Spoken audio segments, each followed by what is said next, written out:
मकसद की शक्लें चाहे कैसी ही हों, उसका नुक्ता मास्का एक ही है, कामयाबी। वो कहते हैं ना कि मंजिल वो जो मिल जाए, जिंदगी जो गुजर जाए। अब रास्ते जैसे भी हों,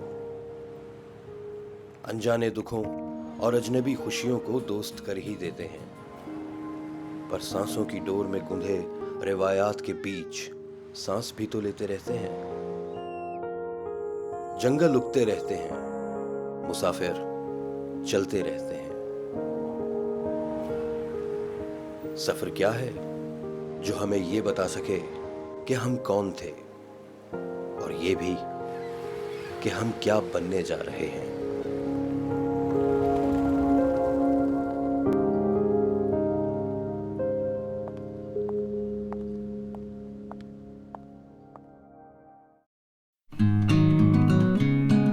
जब अमेरिकन ड्रीम अपने अरूज पर था तो दुनिया भर के लोगों का एतकाद था कि अमेरिका मौके देता है, वो मौके जो शायद आपको अपने मुल्क में नहीं मिलते।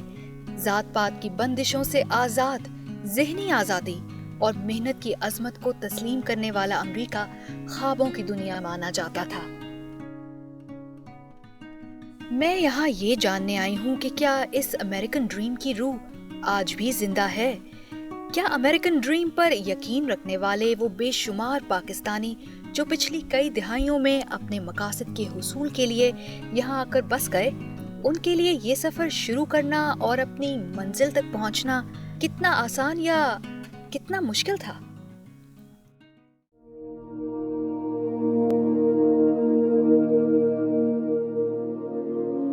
मलिक नदीम आबिद न्यूयॉर्क सिटी में मुकीम हैं। यहाँ अपना बिजनेस एस्टैब्लिश करने के बाद अब उनका मकसद साउथ एशियन सीनियर सिटीजन्स की फलाह बहबूद है, लेकिन अमेरिका आने का उनका अपना मकसद क्या था? 1996 में हम लोग अमेरिका आए थे। क्यों चुना इसकी कोई ख़ास वजह नहीं थी। मैं पहले यहाँ पे रहा हूँ अमेरिका। 80s में मैं पढ़ने के लिए आया था और उसके बाद मैं बाई चॉइस वापस पाकिस्तान चला गया था, बिकॉज़ मैं पाकिस्तान रहना चाहता था। बड़ी अच्छी जॉब थी, डॉलर्स में तनख्वाह मिलती थी और आने की कोई वजह मुझे भी मालूम नहीं। आज तक मैं डिस्कवर करने की कोशिश कर रहा हूँ। आने की वजह मालूम नहीं तो रुकने की क्या वजह, ये तो बताओ। रुका मैं इसलिए था कि मुझे इस मुल्क में बहुत पोटेंशियल नज़र आया था पाकिस्तानीज़ के लिए, मुसलमानों के लिए, और शायद मैं अभी तक वैसे डिस्कवर करने की कोशिश कर रहा हूँ। लेकिन मेरा ख्याल है जो मैं यहाँ पे लोगों की खिदमत कर रहा हूँ, अपना एक इमेज बिल्ड करने की कोशिश कर रहा हूँ पाकिस्तानीज़ का, मुसलमानों का, शायद मैं वही करने के लिए आया।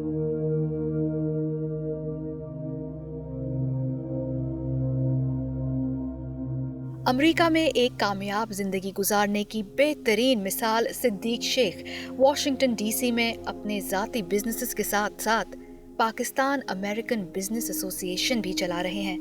क्या अमेरिका आने का फैसला उनका अपना था? 1969 में आया। मेरा भाई जो था वो एम्बेसी पाकिस्तान में काम करते थे। मैं अभी मैट्रिक वहाँ पर पास की थी। मैं अपने भाई को मिलने आया तो after staying with him my summer vacation and he asked me कि भाई आप यहाँ पर क्यों नहीं रहें, यहाँ पर ही पढ़ें। फिर मैंने 2 साल जो ना अपनी English language for foreign language के मैंने वो पढ़ा। फिर मैंने ऑटोमोटिव इंजीनियरिंग में जो है ना अपना एजुकेशन ली। तो फिर 10 इयर्स मैंने फोर्ड मोटर कंपनी में काम किया एज ए मैनेजर। तो जब आप यहाँ पर आए थे क्या सब कुछ बहुत आसान था? क्योंकि माशाल्लाह now you living an American dream जैसे हम कहते हैं, और आपकी माशाल्लाह बहुत अच्छी ज़िंदगी यहाँ गुजर रही है। शुरू में मुश्किलात होंगी, सब कुछ प्लेट में पड़ा तो नहीं मिल गया होगा? जी नहीं, प्लेट में पड़ा होता है, जैसे कि मेहनत करके पकड़ना पड़ता है। तो देखिए जब मैं आया था उस वक़्त मेरे अबू जान ने $10 दिए थे। $10 दिए थे और मेरी हाई स्कूल की इंग्लिश का ये हिसाब था। मैं आपको अपना ख़ुद लतीफ़ा बताता हूँ। जब मैं न्यूयॉर्क के एयरपोर्ट पे उतरा तो वहाँ पर मेरे भाई ने आगे फ़ोन किया हुआ था दूसरी एयरलाइन को कि भी आप उनको दूसरी फ़्लाइट पे, वाशिंगटन की फ़्लाइट पे चढ़ा दें। तो वो आके मेरे से जो स्टोर लेडी थी उसने कहा कि भी हाय। मैंने ऊपर और नीचे उसको देखा और मैंने कहा कि ये इसके स्टमक में दर्द हो रहा है। मैंने कहा स्टमक एक पंजाबी उर्दू वाला है। तो वो जो है ना कि भी मुझे अभी तक नहीं भूलता है कि भी मेरी वो इंग्लिश और ये इंग्लिश के भाई मगर ये है कि भी इस मुल्क के अंदर आके मैंने पढ़ा, मैंने मेहनत की, तो मेहनत करके यहाँ पर उसका रिवार्ड मिलता है।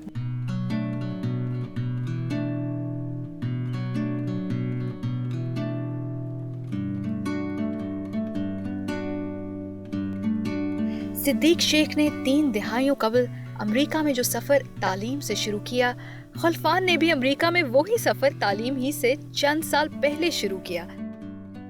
खलफान जॉर्ज मेसन यूनिवर्सिटी में पढ़ते हैं और फेंसिंग के बेहद शौकीन हैं। टीपू, कितने साल हो गए हैं यहाँ पर आए हुए पाकिस्तान से? मुझे 5 साल हो गए हैं मूव हुए यहाँ पे। तो यहाँ पढ़ने के लिए आए थे या पूरा खानदान ही यहाँ पर मूव करके आप? आहिस्ता आहिस्ता पूरी फैमिली आई है, लेकिन प्लान हमारा ये था कि पूरी फैमिली यहाँ पे हम मूव हो जाएंगे। तो यहाँ अमेरिका मूव होने का फैसला क्यों किया आप लोगों ने? यहाँ पे बस अपॉर्चुनिटीज ज़्यादा हैं, ज़िंदगी मतलब यहाँ पे ज़्यादा अच्छी यहाँ पे है आपकी। तो अभी आप यहाँ पर जॉर्ज मेसन यूनिवर्सिटी में पढ़ रहे हो, हाँ जी। कौन से सब्जेक्ट्स रखे हैं? मेरा मेजर कर रहा हूँ मैं क्रिमिनल जस्टिस में, मेरा माइनर है इंटेलिजेंस एनालिसिस में। ठीक है, और आगे वकील बनना चाहते हैं? आगे उम्मीद है मैं लॉ स्कूल जाने की। जी, यानी अभी आप जब यहाँ से ग्रेजुएट करोगे फिर आगे का क्या प्लान है? फॉरेन लॉ स्कूल चले जाओगे? अगर कोशिश तो वही है, अगर नहीं तो फिर 1-2 साल की गवर्नमेंट की जॉब मिल गई कहीं भी, किसी स्टेट डिपार्टमेंट में या फिर FBI वगैरह में, वहाँ पे जॉब की, फिर जब वहाँ से मेरा एक्सपीरियंस थोड़ा हो गया फिर लॉ स्कूल जाऊँगा, वहाँ पे साल लगा के सेटल फाइनली मैंने लॉयर की तरह बनना है। लॉयर की तरह। अभी आपकी क्या उम्र है तक? अभी मैं 20 साल का हूँ। 20 साल के हो, तो कब तक देखते हो कि आपकी एजुकेशन भी कंप्लीट हो जाएगी और आप अपने पैरों पर खड़े हो जाओगे इस माशरे में? उम्मीद मेरी है कि 27-28 तक। 7-8 साल में भी मजीद और लगेंगे, इतना लंबा आपने करियर हाँ। बाद सोचा हुआ है अपना। तो क्या लगता है बाहर नौकरी आराम से मिल जाएगी? मुश्किल होगी पहले, लेकिन यहाँ की जगह का भी अच्छा है क्योंकि DC बिल्कुल साथ है यहाँ पे, तो मेरा जिस तरह फील्ड मेरी गवर्नमेंट की है, लेकिन फिर भी मुश्किल होगा। लेकिन यहाँ पे लोगों को भी जानता हूँ मैं काफ़ी, मेरे 1-2 दोस्त हैं जिनके अब्बू वगैरह पुलिस में हैं, कुछ लॉयर हैं पहले से ही, तो उनसे मदद करके कुछ ना कुछ मिल जाएगी जॉब। यानी यहाँ कनेक्शंस पे ही जॉब कनेक्शन मिलेगी? पे।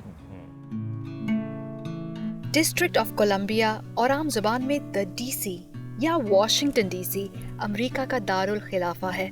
अमेरिकी सदर जॉर्ज वाशिंगटन के नाम पर रखे जाने वाली ये डिस्ट्रिक्ट किसी अमेरिकी रियासत का हिस्सा नहीं है। 2012 के एदाद-ओ-शुमार के मुताबिक DC की आबादी लगभग 6,32,323 है और अमेरिका में आबादी के एतबार से ये 24वें नंबर पर है। अमरीकी सदर और कई अहम हुकूमती इदारों के दफातर कैपिटल होने की वजह से इसी डिस्ट्रिक्ट में है। वॉशिंगटन DC अपने कई नेशनल मॉन्यूमेंट्स की वजह से भी मशहूर है। इसके अलावा 176 फॉरेन एम्बेसीज और कई बैनुल-अक़वामी इदारों, ट्रेड यूनियंस और नॉन प्रॉफिट ऑर्गेनाइजेशंस के हेडक्वार्टर्स भी यहीं मौजूद हैं।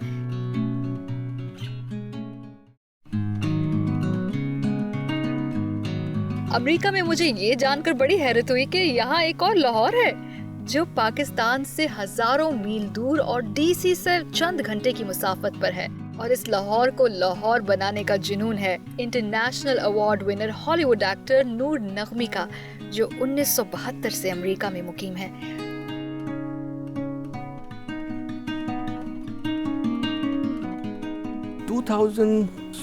की बात है। मेरा एक दोस्त कहता तुम्हें पता है यहाँ लाहौर है, एकदम से मेरे जैसे बिजली दौड़ जाती। इसी की तो मुझे तलाश थी।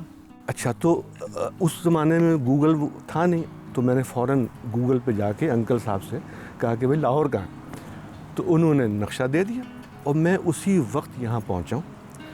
और मारिया, आपको मैं बता नहीं सकता कि जो मेरी फीलिंग थी लाहौर का सिर्फ साइन देख के मैं इतना जज्बाती हो गया था। और फिर जब ये लाहौर रोड जो अभी आप ने देखी है, 7 मील लंबी है ये, जब मैं इस पे गाड़ी ड्राइव कर रहा था तो बस मुझे ये लग रहा था जैसे मैं अपने शहर लाहौर में घूम रहा हूँ। नूर नगमी हॉलीवुड की फिल्म लाइव कैमरा एक्शन में best actor in supporting role का अवार्ड भी जीत चुके हैं। तो आप ज़्यादातर ट्रैवल करते हैं या वाशिंगटन में रहते हैं? नहीं, मैं क्योंकि हमारा तो इम्पैक्ट, हमारा जो इमेज है वो है कि LA में सारी इंडस्ट्री बेस्ड है। देखिए, आपको सुन के हैरत होगी कि आजकल हॉलीवुड में फिल्में कम बन रही हैं बनिस्बत एटलांटा, जॉर्जिया, लुइसियाना और मिशिगन, क्योंकि ये स्टेट्स जो हैं ये फिल्म प्रोड्यूसर्स को 40% टैक्स ब्रेक दे रही हैं। अच्छा। तो बेशुमार प्रोड्यूसर्स जो हैं हॉलीवुड के, वो इन स्टेट्स में आके फिल्म प्रोड्यूस कर रहे हैं। तो ईस्ट कोस्ट जो है अब बहुत अहम हो चुका है फिल्म के। बाय द वे हमारे बिल्कुल वॉशिंगटन के पास जो बॉल्टीमोर है वहाँ बहुत प्रोडक्शंस हो रही हैं इस वक्त। 3 टीवी की सीरियल्स वहाँ से बन रही हैं।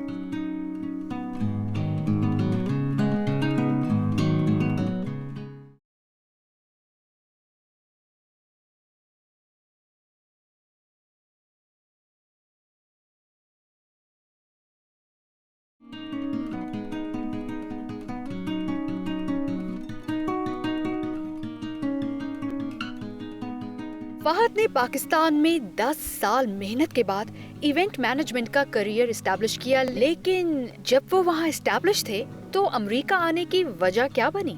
जब मेरी फैमिली के पास अमेरिकन नेशनैलिटी थी और मैंने डिसाइड कभी नहीं किया था कि मुझे पाकिस्तान छोड़ना है या पाकिस्तान से जाना है, लेकिन जो ट्रैवलिंग के हालात थे, जो आना जाना था और रुकावटें थी, जो इमिग्रेशन पे मसले थे कि जी हर 6 महीने बाद you have to travel, right.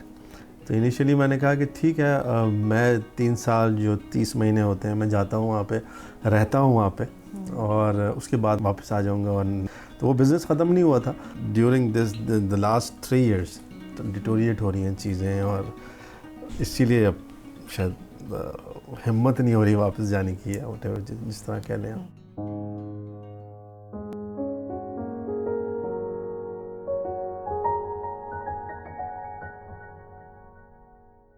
लेकिन याद बहुत आता है क्योंकि आप जब स्टेब्लिश, जैसे आप कह रही हैं स्टेब्लिश करियर था, बिल्कुल स्टेब्लिश था। और स्टेब्लिश जब आप अपनी ज़िंदगी के पीक 10 साल देते हैं उस चीज़ को जो आपको हासिल करनी है और उसके बाद आपको कोई कहते कि जी आप यहाँ से उठ के, या अपना दिल कहते या ख़ुद कहते हैं कि यहाँ से उठ के आपको यहाँ चले जाना है, तो बड़ा डिफ़िकल्ट होता है। पहली जो मेरी जॉब थी वो बैंक्वेट की थी, जो बैंक्वेट मैनेजर था मैं। लेकिन बैंक्वेट मैनेजर जो पाकिस्तान का बैंक्वेट मैनेजर है वो यहाँ नहीं होता। हाँ, वो ना शहंशाह होता है यहाँ पे। तो जी पहले दिन जब मैं बैंक्वेट मैनेजर बन के आया तो उन्होंने कहा कि जी ये गाड़ी खड़ी हुई है, आपको सब्ज़ी लानी है। ये बैंक्वेट मैनेजर है यहाँ का। पहले तो आपको शौक लगता है, आपको थोड़ी सी ब्लो लगती है ईगो को कि वो सब्ज़ी ला, फिर आप सोचते हैं यार 30 साल जो है आपने काम किया, फिर आपको ये भी डर लगता है कि यार कोई पाकिस्तानी आ ना जाए मुझे देख ले जिसके साथ मैंने वहाँ काम किया हुआ है और जो कहेगा कि भाई ये क्या कर रहे हो तुम। वो चीज़ नहीं है कि आप वॉशरूम साफ़ कर रहे हैं, ये नहीं है कि बहुत से लोगों ने किया है, लेकिन अल्लाह ने मुश्किल हो जाता है, मुश्किल हो जाता है। लेकिन वो चीज़ जो है ना, अल्लाह का शुक्र है आज तक नहीं आई है। और फिर ये है कि दोस्त भी आपको मिल जाते हैं।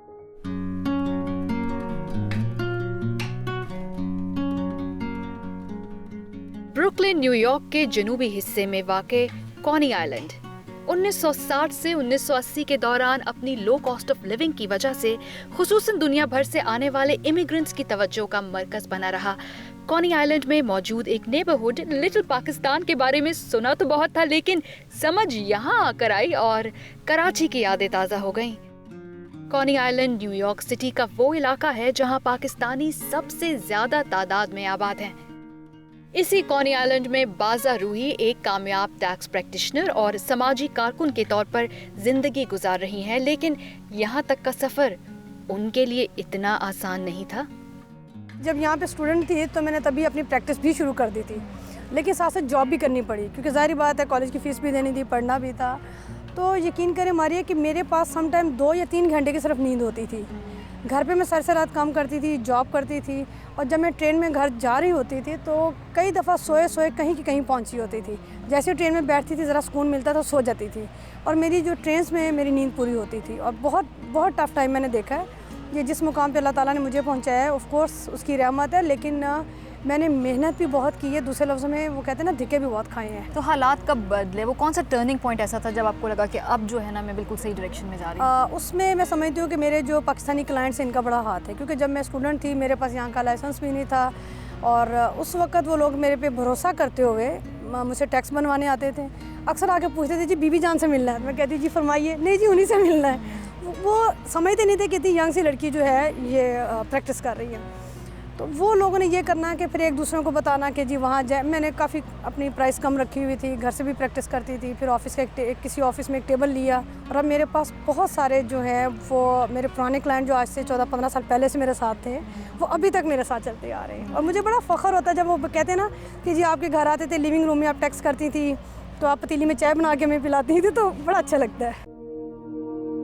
ख्वाबों की तकमील और मौक़ों की तलाश में ये तमाम लोग अपनी मर्जी से अमेरिका आए, लेकिन चंद लोग ऐसे भी हैं जिन्हें हालात की सितमज़रीफ़ी का शिकार होने की वजह से यहाँ आना पड़ा, जैसा कि कामरान रिजवी, जो पाकिस्तान में बेनज़ीर भुट्टो के करीब तरीन साथियों में से एक थे और पीपल्स पार्टी की दौरे हुकूमत में ह्यूमन राइट्स सेल के सरबराह भी।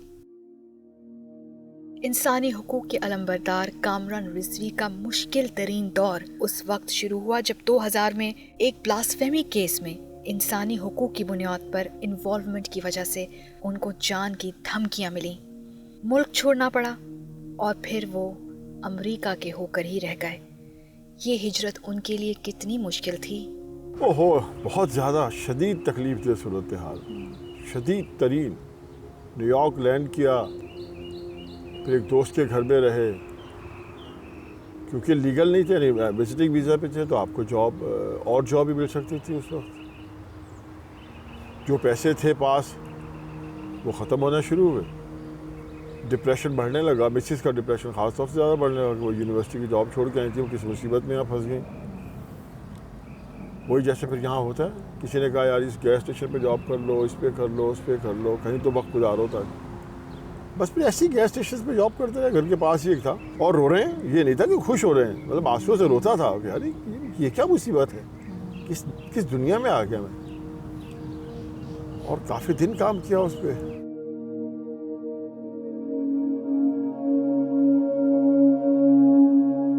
एक और अलमिया वारिया ये भी था कि जिस किसी से बात की कि यार ये वजह बनी, ऐसे आ गए, तो ऐसे ऐसे खबीस लोग मेरे, वो कहने लगे तुमने बड़ा गुनाह किया था, तुम्हें जो कुछ हो रहा है तुम्हारे साथ, ये तुम्हें उसकी सज़ा है।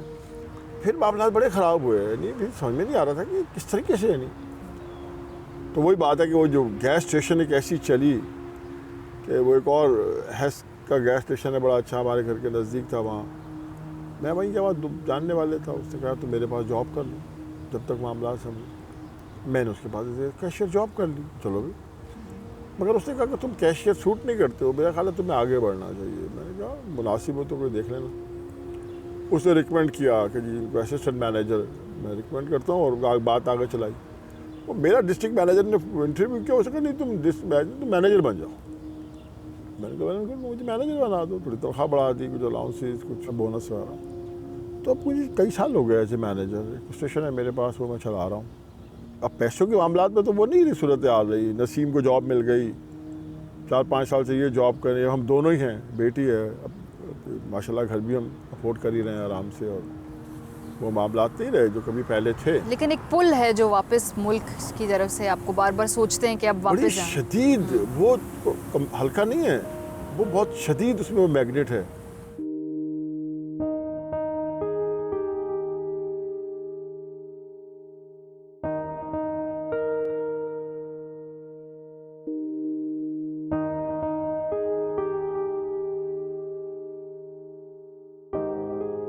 कुछ इसी किस्म के हालात का शिकार होने वाले डॉक्टर मंजूर एजाज 70 की दिहाई में मुल्क छोड़ने पर मजबूर हुए, लेकिन उनका आज कामरान रिजवी के आज से कुछ मुख्तलिफ है। उस ज़माने में यूनिवर्सिटी को 6-7 साल मैंने पढ़ाया M A. Philosophy. By the way ये Parvez Rashid was my student. Javed Hashmi जो थे ये मेरी क्लास में थे, अगरचे इन्होंने क्लास कभी अटेंड नहीं की। क्लास नहीं अटेंड की कभी? कि फिर जब इनको दाखिला नहीं भेज रहे थे तो कोर्ट्स वोर्ट्स में हमें जाना पड़ा, और मैं भी गया रजिस्टर लेके। तो खैर वो यूनिवर्सिटी से हमारी छुट्टी हो गई, तो फिर मैंने एक पब्लिशिंग हाउस शुरू किया पंजाब अदबी मरकज़ के नाम से, बजंग चुंगी में उसका दफ्तर था, और उसमें हमने कोई 30 किताबें कल्चर और पोइट्री और पंजाबी पे हमने छापी। लेकिन ये है कि हालात बहुत ख़राब थे, और एक मखसूस सियासी जमात जो थी वो मुझे टारगेट कर रही थी, और हुकूमत भी कोई बहुत दोस्ताना नहीं थी, तो फिर मुझे वहाँ से निकलना पड़ा। यहाँ आके एक ज़िंदगी अपनी शुरू हो गई। यहाँ मैं आया, मैंने कुछ देर नौकरी की, फिर मुझे यहाँ पीएचडी में दाखिला मिल गया, तो फिर वो यहाँ एक अपनी ज़िंदगी शुरू हो गई, बच्चे पैदा हो गए, बच्चों की अपनी ज़िंदगी शुरू हो गई। तो आपको पता है कि ये एक सिलसिला होता है, जब शुरू हो जाता है तो वो कहीं रुकता नहीं है। जैसे वो मुनीर न्याजी का एक शेर है ना, जो होया है होना ही सी ते होनी मोड़िया मुड़दी नहीं, जे गल एक बारी शुरू हो जावे फिर किते भी रुकदी नहीं।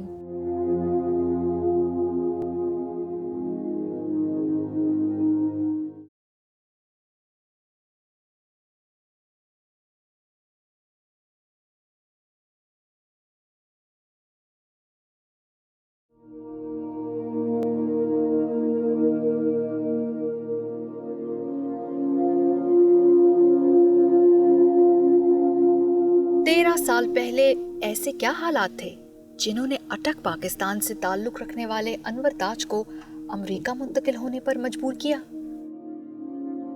बस रोज़ी के तलाश में निकले हम। माशाल्लाह हमारे बच्चे भी इधर आ गए हैं, कोई बच्चे पाकिस्तान में हैं, तो कोशिश कर रहे हैं कि वो भी इधर आ जाएं। वो क्या मुश्किलात आ रही हैं उनके यहाँ पर आने में? अभी तक क्यों आ नहीं पाए? इधर का ला है 21 साल से ऊपर हो जाए तो उनका डिफरेंट केस हो जाते हैं, 10 साल भी लग सकते हैं, पहले भी आ सकते हैं। तो इस तरह ख़ानदान बटा हुआ है, आप लोग आधे लोग इधर रहते हैं आधे उधर रहते हैं, तो मतलब किस तरह आप लोग गुजारा करते हैं? हम ऐसे परेशान तो हम भी हैं ना, बच्चे सब एक जगह हो जाए ना, इकट्ठे हो जाएं, फैमिली एक जगह हो जाए, मुश्किल तो हमारे लिए बहुत है। तो अभी क्या करें, कुछ कर नहीं सकते। न्यूयॉर्क सिटी दुनिया भर में अमेरिका बल्कि सिटी लाइफ की अल्टीमेट सिंबल के तौर पर जाना जाता है। Commerce, finance, media, art, fashion और एजुकेशन का मरकज होने की वजह से न्यूयॉर्क एक ग्लोबल पावर सिटी का दर्जा रखता है। न्यूयॉर्क आबादी के एतबार से अमेरिका में नंबर 1 शहर है। मैनहट्टन न्यूयॉर्क सिटी का सबसे अहम इकोनॉमिक और कल्चरल सेंटर है।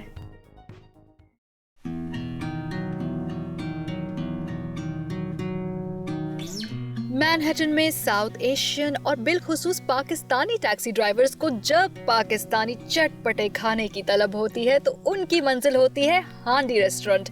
इसके ओनर कारी शब्बीर ने 23 साल पहले अमेरिका आने का फैसला कैसे किया, उनसे ही सुनते हैं। वो जी मेरे दोस्त की मर्जी थी कि हम भी ना अमेरिका ही चले। चलो अमेरिका चलो। हाँ, उस टाइम 90 में ऐसा ही था जी, चलो अमेरिका चलो। तो बहुत लोग इधर आ रहे थे, तो हम भी फिर दोनों ने प्रोग्राम बनाया कि चलो यार हमने जाना तो है, तो हम भी अमेरिका ही चलते हैं। तो फिर हम दोनों अमेरिका आ गए। तो यहाँ आते ही सबसे पहले नौकरी वगैरह ढूंढी होगी, कहाँ काम शुरू किया, क्योंकि खर्चा तो उठाना था? पहले जैसे ही हम आए हैं ना, तो मेरा गाँव का ही थे मेरे उस्ताद जी अजमतदार साहब, अभी उनका रेस्टोरेंट अटलांटा जॉर्जिया में, तो उनसे मैंने काम सीखा। जैसे 15-20 दिन उनके साथ फ्री में गया, कोई पैसे नहीं, जहाँ से वो काम करते थे उधर मैं भी करता रहा। फिर उन्होंने मुझे एक इसी ब्लॉक में जिधर हमारा रेस्टोरेंट है उधर जॉब पे लगाया। फिर मैंने 10 साल उधर काम किया, फिर उसके बाद हमने ये रेस्टोरेंट खोला। अच्छा, ख़ास रेसिपी है जो आप पाकिस्तान से लाए हैं या किसी को आपकी सीक्रेट कोई फॉर्मूला है आपका? नहीं जी, वही इधर ही आके हमने काम सारा सीखा है। और अच्छा, पीछे पाकिस्तान से आप ये नहीं करते थे? हम कोई कुकिंग नहीं जानते थे। अच्छा। लेकिन ये है कि इधर आके तो यहाँ आकर यही काम क्यों शुरू किया आपने? नहीं, लेकिन हमें ये जैसे एक शौक था। अच्छा। और खाने का भी शौक था, तो फिर पंजाब से वहाँ तो पंजाबियों को तो जी खाने का बड़ा शौक है, इसलिए फिर इस काम में आ गए और ऑलमोस्ट 23 ईयर हैं इसी काम में लगे हुए हैं। ठीक है, अल्लाह का शुक्र है। 23 साल से आप मैनहट्टन में लोगों को पाकिस्तानी मिर्चों मसालों का मज़ा आपने लगा दिया। बिल्कुल जी, मेरे पास तो जी ऑलमोस्ट 30-40% गोरे हैं। अच्छा, उनको ये तेज़ नहीं लगते मसाले? लेकिन हमारे पास जो भी आता है ना, वो समझ लें कि मिर्च मसाला खाने आ रहा है। अच्छा। चाहे वो गोरा भी है, उसको भी पता है अगर उधर हांडी में जाना है ना तो लेस स्पाइस कुछ भी नहीं है। तो वो जो भी आएगा वो ज़हन बना के आ रहा है, उधर जाएंगे वो स्पाइसी फूड है।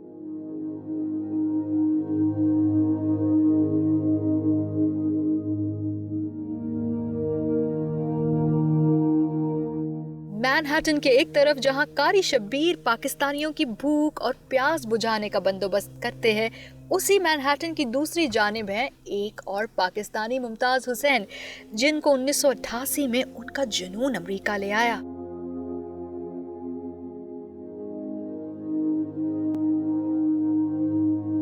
जब तक आप जुनून की हद तक किसी चीज़ के जो है ना पीछे नहीं पड़ेंगे, आपको वो चीज़ नहीं मिलेगी। मैं आपको एक मिसाल देता हूँ। मुझे फ़िल्म करना था, यहाँ फ़िल्म का ख्वाब लेके आया था। तो यहाँ पे जब पढ़ने गया तो अपना पोर्टफोलियो लेके गया, फ़िल्म मेकिंग के लिए एडमिशन लेना था। तो उन्होंने मुझे कहा कि यहाँ पे काउंसलर हैं, उनसे आप मशवरा ले लें।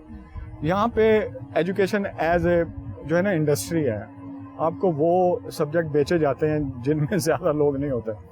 अच्छा, film is a very popular. तो मैंने जब अपना पोर्टफोलियो, जब मैंने वो जो यहाँ पे काउंसलर था उससे जब डिस्कस किया तो उसने मुझे डरा दिया टोटली। हाँ उन्होंने कहा जी यहाँ अमेरिकन जो है वो फिल्म मेकिंग में जो है ना वो नहीं बना सकते, तो आप तो फॉरेनर हैं, कल्चर का इतनी वो जो है उसका नहीं पता आपको, ज़बान, ये सारे जो है प्रॉब्लम। मैं फिर डर गया।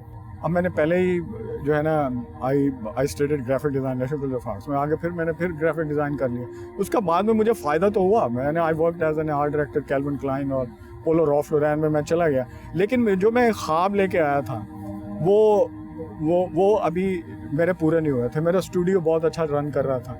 फाइनली वो जो जुनून जिसकी मैं बात कर रहा हूँ, उस जुनून के लिए मैंने कैल्विन क्लाइन की जॉब छोड़ दी।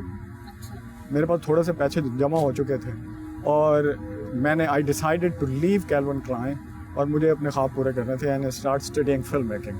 तो मैंने फ़िल्म पढ़ी यहाँ के और उसके बाद पिछले 10-12 साल से मैं फ़िल्में बना रहा हूँ। हर साल मैं एक फ़िल्म बना लेता हूँ। अगर मैं कहूँ ना कि आर्टिस्टों के लिए और स्पेशली फिल्म मेकर के लिए, मैं वसूख से कह सकता हूँ कि न्यूयॉर्क जो है ना, it's a heaven. Mumtaz Hussain ने हाल ही में हॉलीवुड स्क्रीन प्ले कॉन्टेस्ट जीता है, जो बड़े एजाज की बात है। मुमताज़ हुसैन की तरह हफीज शेख को भी आर्ट से वाबस्तगी 1970 में अमेरिका लाई।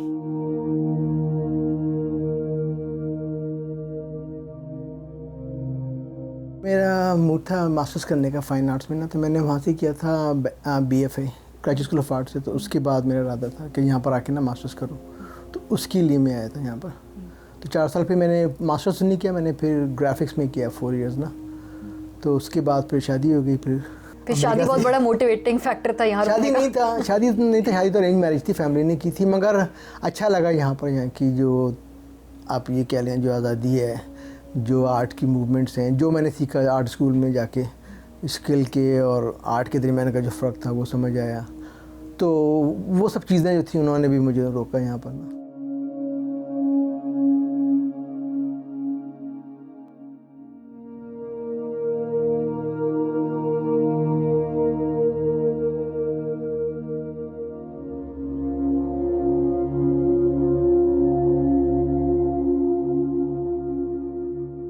ऐसी कौन सी खास बात इस लाइफस्टाइल की अच्छी लगी? मतलब आर्ट तो आप पाकिस्तान में भी परस्यू कर सकते थे। जी, यहाँ किसी ने मुझसे नहीं पूछा कि आप महाजिर हो, सिंधी हो, बलूची हो।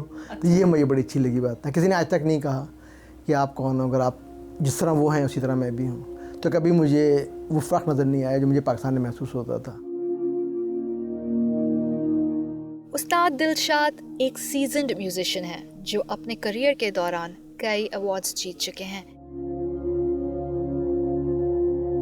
पाकिस्तान में बहुत सारे लोग आपसे प्यार करने वाले हैं, वहाँ पर आपको उस्ताद का दर्जा देते हैं, लोग मोहब्बतें नछावर करते हैं।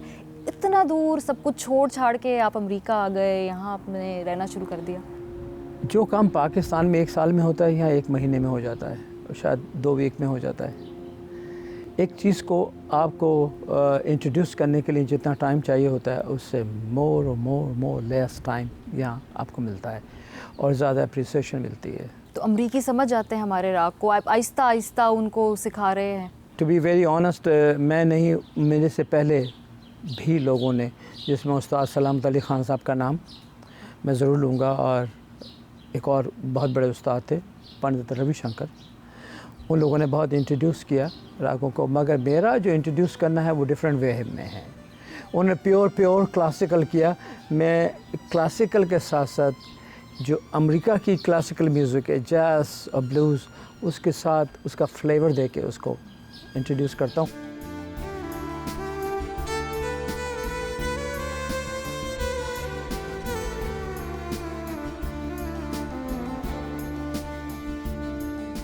मेरे लिए ये बात बहुत दिलचस्प थी कि उस्ताद दिलशाद के शागिर्द खास उनके अपने साहिबजादे समर है और बकौल उनके वो उनके बेहतरीन दोस्त भी हैं।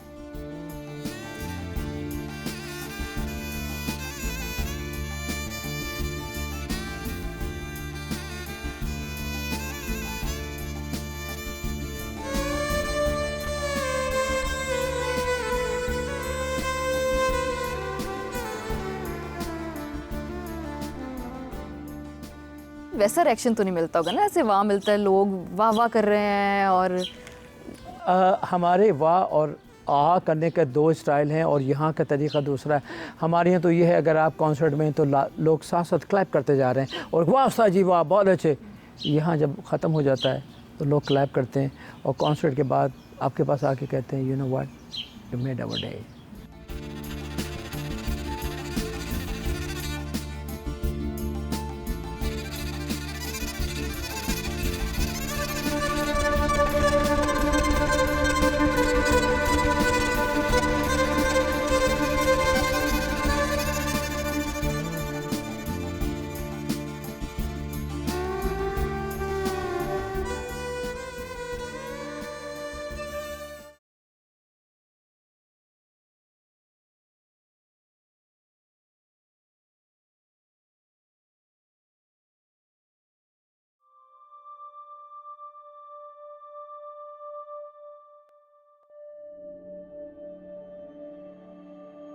अमेरिका पाकिस्तानी डॉक्टर्स की तालीम और पेशे में तरक्की के हवाले से पहली ख्वाहिश और आखिरी मंजिल माना जाता है और कई पाकिस्तानी डॉक्टर्स अमेरिकी मुआशरे में वेल सेटल्ड और एक अलग पहचान बरकरार रखे हुए हैं, जैसा कि डॉक्टर जलील जो डैलस टेक्सास में मुकीम है। लेकिन डॉक्टर जलील के अमेरिका आने की वजह कुछ और बनी। Peer pressure. अच्छा। मेरा सारा ग्रुप आ गया इधर, तो मैंने कहा मैं क्यों पीछे रहूँ, मैं भी आ जाता हूँ इधर। मगर दूसरा ये कि always wanted to do something, wanted to do and always wanted to go back to my country and serve, you know, which never happened. 23 साल हो गए, अनफॉर्चुनेटली 23 साल हो गए, जा नहीं पाए। तो क्या ऐसी चीज़ थी जिसने यहाँ रोके रखा? आई थिंक मुझे याद आता है हमारे एक प्रोफेसर थे मेडिसिन में, वो कहते हैं अमेरिका इज लाइक भंवर होता है, उसमें जाता है ना वो बाहर नहीं आ सकता। I think it was true though. फिर life gets so busy, then you want to learn more and then you to go more, higher education, specialities, all these things comes into place. Doctor Jalil को तो उनके ambition ने America में रोके रखा, लेकिन उनकी बेगम का पॉइंट ऑफ व्यू मैंने कुछ मुख्तलिफ पाया।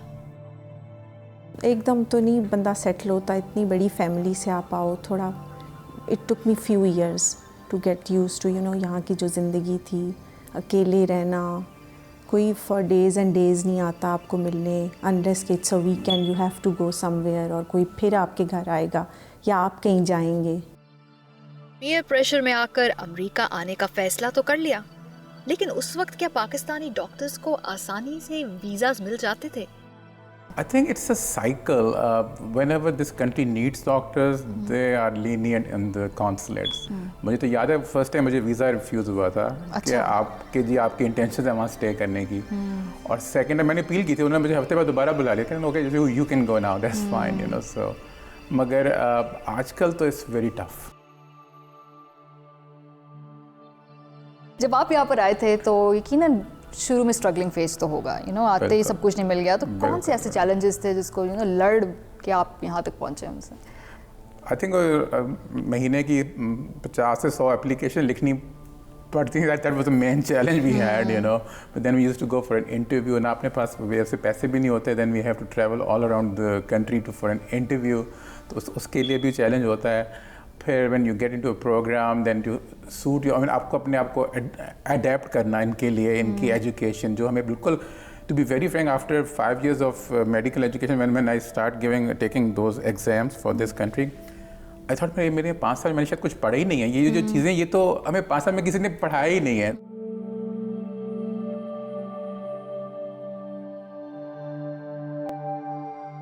डॉक्टर जलील ना सिर्फ दुनियावी तौर पर कामयाब हैं, बल्कि मजहब से करीब और कम्युनिटी में भी काफ़ी एक्टिव हैं।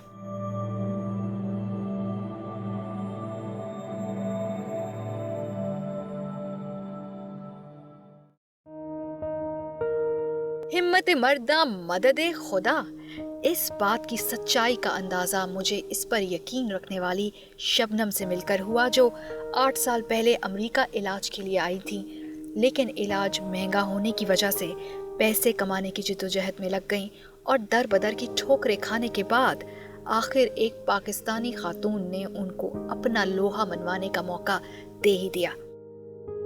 मैंने काम स्टार्ट किया। मैंने ज़ाहिरी बात है कि अच्छे तरीके से, क्योंकि वो वुमेन थी, उसने मुझे इनकरेज किया, मैं इनकरेज हुई, मैंने फिर काम किया। जब मैंने पहले दिन ही उसे बिज़नेस लेके दिया तो शी वाज सो हैप्पी कि कहती है कि आपने कस्टमर को इतने अच्छे से कन्विंस किया ओवर द फ़ोन, जो टेली मार्केटिंग की ओवर द फ़ोन इतने अच्छे तरीके से किया कि अगर मैं कस्टमर होती तो मैं भी कन्विंस हो जाती। एकदम सेल्फ इस्टीम अच्छी हुई होगी। हाँ, मैं अब कहीं किसी डायरेक्शन में जा रही हूँ। फिर मुझे यहाँ वहाँ से इतनी इनकरेजमेंट मिली कि मैंने वहाँ से अपना एक सिलसिला स्टार्ट किया। उसने मुझे उस वक़्त $240 पर वीक पे रखा। ठीक है, मैंने कहा चाहे कम है लेकिन यह है कि मेहनत करके मिलेगा तो मैं कुछ ना कुछ तो कर सकती हूँ ना। मैं अपने काम में इतनी अच्छी हो गई कि मुझे ख़ुद नॉट ओनली मुझे न्यूज़पेपर से, दूसरे जो मेरे हमारे न्यूज़पेपर्स के कंपटीटर्स थे उनसे ऑफ़र्स आने लगीं, मुझे उन लोगों से भी ऑफ़र्स आने लगीं जिन लोगों ने मुझे रिफ्यूज़ किया था। शबनम मार्केटिंग के शोबे से मुंसलिक हैं और अब न्यूयॉर्क में एक कामयाब मेडिकल रैप के तौर पर काम कर रही हैं।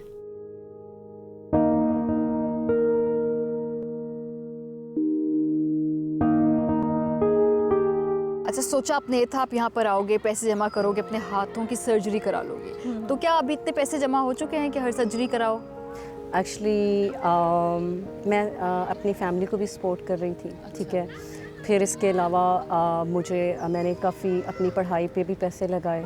ठीक है, मैं बैचलर डिग्री जब यहाँ से ले रही थी तो मेरी सेमेस्टर फ़ीस भी $5-6 हज़ार जाती थी, तो मुझे ये सारी चीज़ें मैनेज करनी थी।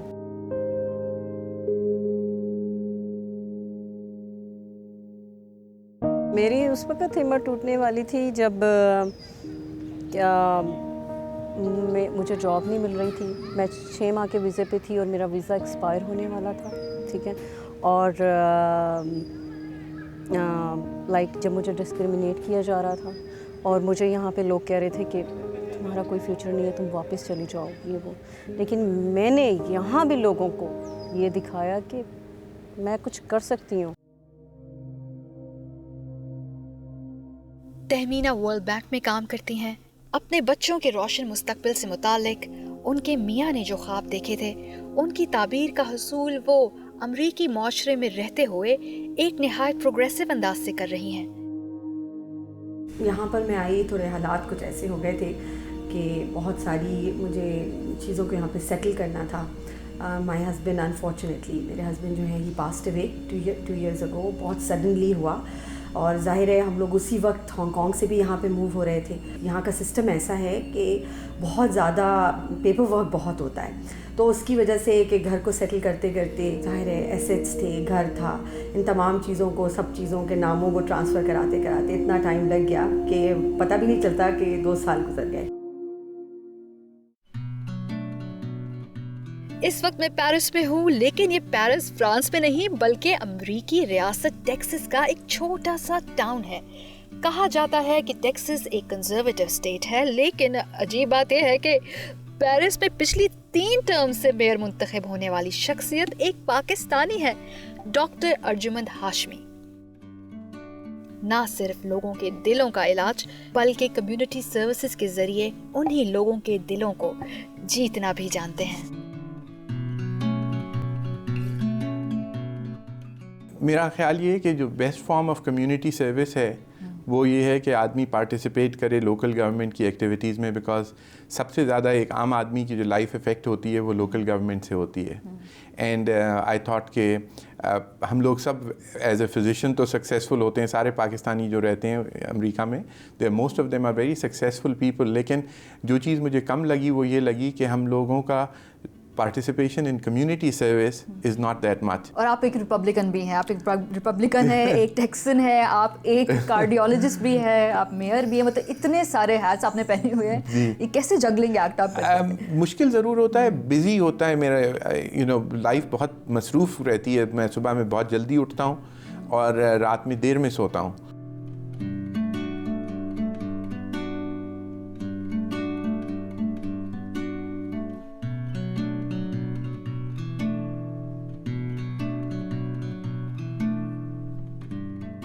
रेस्ट का टाइम ज़रा कम मिलता है, लेकिन मेरी फैमिली की सपोर्ट मेरे साथ है। there are people who work for me who are very particular and they make sure कि मुझे जिस जगह पे जिस वक्त होना है मैं पहुंच जाऊं उस जगह पे। और दूसरा ये कि पेशेंट्स को भी मेरे अपने अंदाज़ा है कि ये दोनों काम कर रहा है। तो आमतौर पे पेशेंट्स जब आते हैं मुझे दिखाने के लिए तो वो पेशेंट्स की बातें करते हैं, सिटी की इतनी बातचीत नहीं करते। और जिसको सिटी की बात करने जो आना चाहता है वो फिर मेयर से अपॉइंटमेंट लेके आता है। तो yes, it is a little bit of juggling act, but लेकिन हो जाता है। It is very much doable. As I said, I'm doing it. Rabia Chaudhry 6 माह की उम्र में अपने वालिदैन के साथ अमेरिका मुंतकिल हुई। उनका खानदान एक दोस्त पाकिस्तानी क्रिश्चियन फैमिली के साथ पार्शियल स्पॉन्सरशिप के नतीजे में अमेरिका में बस गया। राबिया एक कामयाब इमिग्रेशन लॉयर होने के साथ साथ वो काम कर रही हैं जो शायद एक आम पाकिस्तानी और मुसलमान के लिए इमेजिन करना काफ़ी मुश्किल हो। 2 साल पहले मैंने एक प्रोजेक्ट शुरू किया था called the safe nation collaborative, and वो 2 साल पहले की बात है, लेकिन at least 5-6 years it has taken to get to this point. अच्छा। ये था कि क्योंकि मैं इमिग्रेंट्स को रिप्रेजेंट कर रही हूँ जनरली, तो मेरे एक पैटर्न बन गया था। I was getting a lot of calls from immigrants कि ना हमें फेडरल गवर्नमेंट की तरफ से बहुत प्रेशर मिल रहा है कि मुसलमान कम्युनिटीज़ के अंदर हम इन्फॉर्मेंट्स बन जाए, बेसिकली स्पाई करें, राइट, इन रिस्पॉन्स टू ये वॉर ऑन टेररिज्म की सारी चीज़ें। सो ये एक पैटर्न बन गया था कि हर 2-3 हफ्ते बाद किसी और का फ़ोन आता था कि भाई मेरा इमिग्रेशन चल रहा है और मेरे ऊपर ये प्रेशर डाला जा रहा है कि अगर मैं नहीं बनूंगा इन्फॉर्मेंट तो मेरे केस के साथ कुछ ख़राब हो जाएगा। So this made me interested कि भाई ये क्या हो रहा है, व्हाट इज़ हैपनिंग, कि पुलिस कम्युनिटीज़ में क्या हो रहा है, इंटेलिजेंस में क्या हो रहा है, why is this happening. 2010 and 11 में काफ़ी सारी पब्लिक रिपोर्ट्स आई थी कि पुलिस को बहुत बुरी ट्रेनिंग मिलती है मुसलमान और इस्लाम के बारे में। लाइक ऐसी मिलती है कि जब वो ट्रेनिंग ख़त्म होती है तो उन्हें बस ये लगता है कि हर मुसलमान is a potential terrorist, every Muslim is a potential terrorist, and ये कभी सिटीजन्स हो ही नहीं सकते, and it's a very unsafe religion.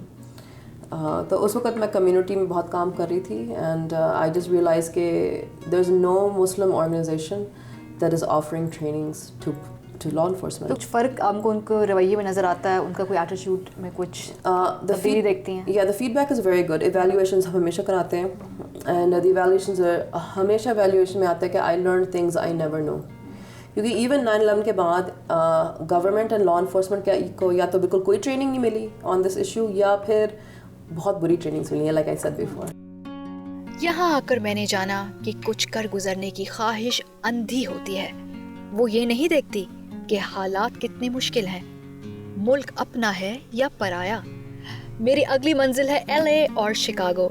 मैं जानना चाहती हूँ कि वहाँ बसने वाले पाकिस्तानियों की क्या कहानियाँ हैं।